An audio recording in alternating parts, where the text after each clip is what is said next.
Witness the rapid cycle of nature meets technology.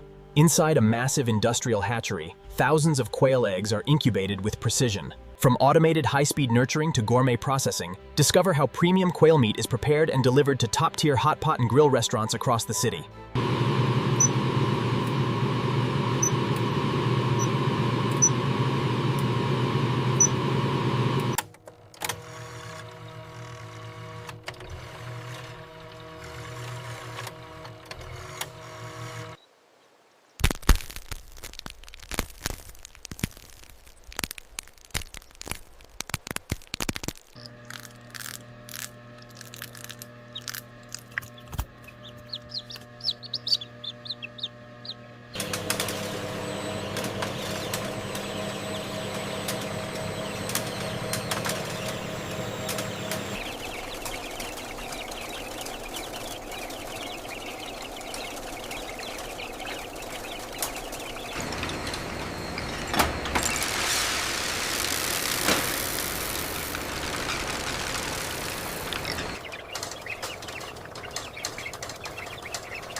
Pressure stable at 2.5 kilopascals. Confirmed. Logging now. Seal integrity is good.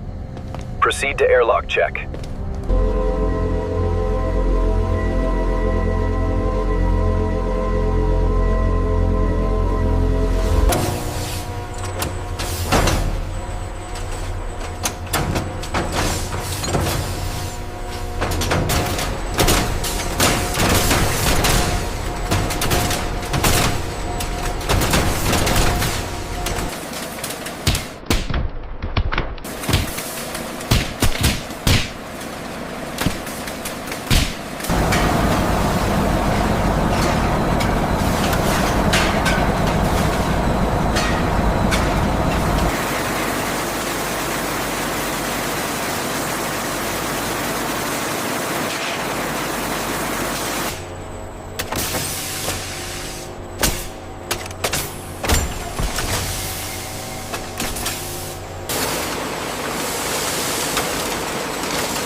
Morning, we have the premium beef and the lobsters.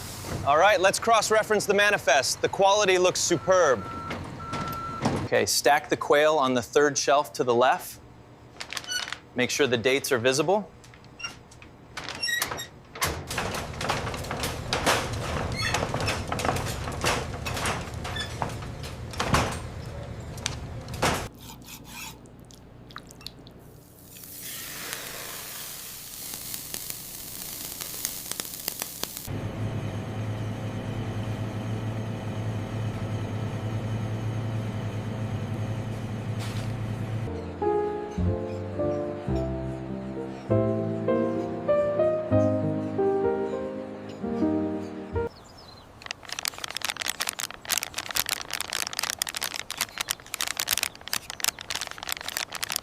service, please. Hands on the pass. Table 12, fire the mains now.